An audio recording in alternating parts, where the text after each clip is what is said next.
rivalry here between Great Britain, the world champions, and the men they beat by a couple of feet last year, Germany. But Germany have been moving very well this season. They've improved their rowing technique. They're rowing much more effectively. And Great Britain suffered a little bit from having to take 6 weeks off with illness and losing Ed Code as well. But they've recovered well, and they're certainly in here as great challengers. It's been 2 wins each between Germany and Great Britain through this season.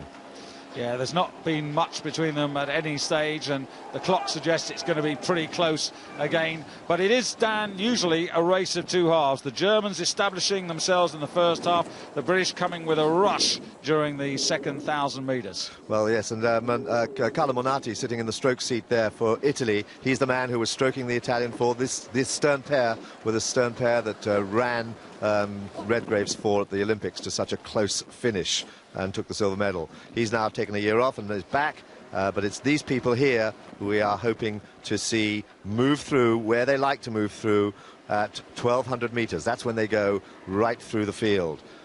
Yeah, Rick Dunn there in the stroke seat. You can pick out the British boat very easily, the blue and white boat, and then the pink boat for Germany. Closest to you at the moment, though, it is Slovenia, who are well up with the pace, and at the top of the picture also France well to the fore. French not actually having a particularly outstanding regatta.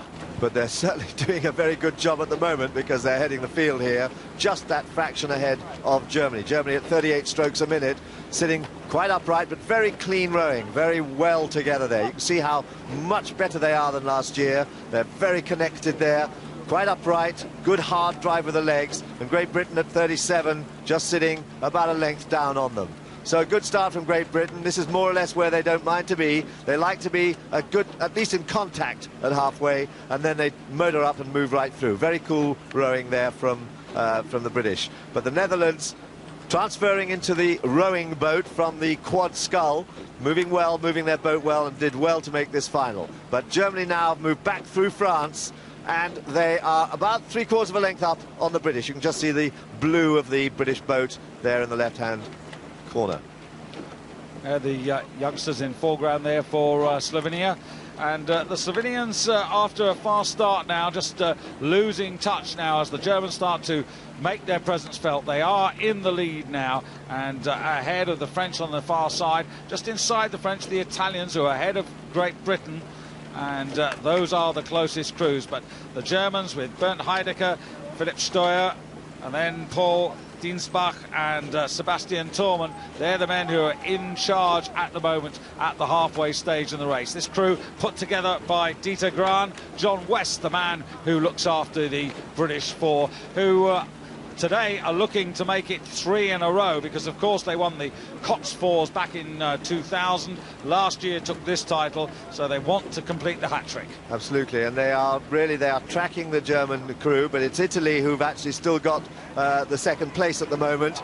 But Great Britain, this is about where Great Britain wants to move. This is where they like to go. It is getting pretty rough out there, quite difficult, especially if you're chasing. It's better to be in rough water and looking back on the field, because you can see the mistakes they make. When you're 2 or 3 feet down on a crew, every mistake you make is magnified. But here comes Great Britain, there are Italy. This is going to be a fantastic finish here.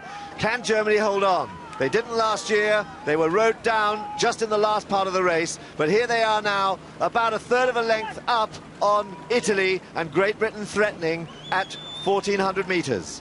Yeah, the interesting thing at the moment, Dan, is that the Italians are moving just as fast as the British. So the British having a tussle. Rick Dunn trying to get the British past the Italians, but at the moment, Monati's denying him that particular office. Well, Monati's a great finisher, but they caught some very nasty crabs just there. They got very unsettled. That allowed the British to get a few more feet up on them, and now it's a very close race. Can the cool Rick Dunn in the stroke seat for the British do what he did last year and pull back? Here they come.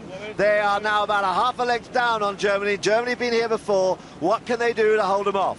Yeah, but still Italy, though, in second place. And Rick Dunn, Toby Garbett, Josh West, the man who came in for Ed Code in the two-seat. Very easy to see, all 2 meters and 6 centimeters of him. And then Stephen Williams, who sometimes, Dan, still says that he doesn't like being the bow man. But now they're getting the better of the argument. Rick Dunn has got that British bow into second place. And now the race is on. Here comes the big surge. Look at the move. They are sitting there with a very, very nice sweeping stroke.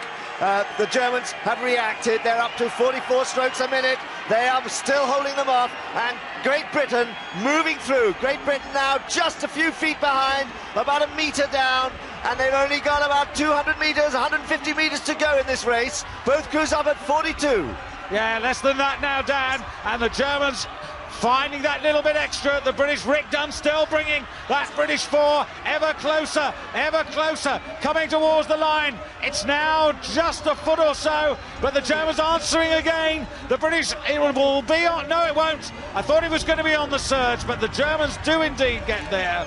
And the British just held off in second place, with Italy taking the bronze. A superb race there, and you've got to hand it to the Germans, Dan. They really did row that well. Well, they just reacted at every point. They went out in front like they usually do. They held well in the middle of the race. The British did exactly what they were intending to do, came through hard in the middle of the race, but Germany were waiting for them. They were prepared for that last 150 metres, and they held them off. And Italy did very well, but caught a number of difficult crabs there.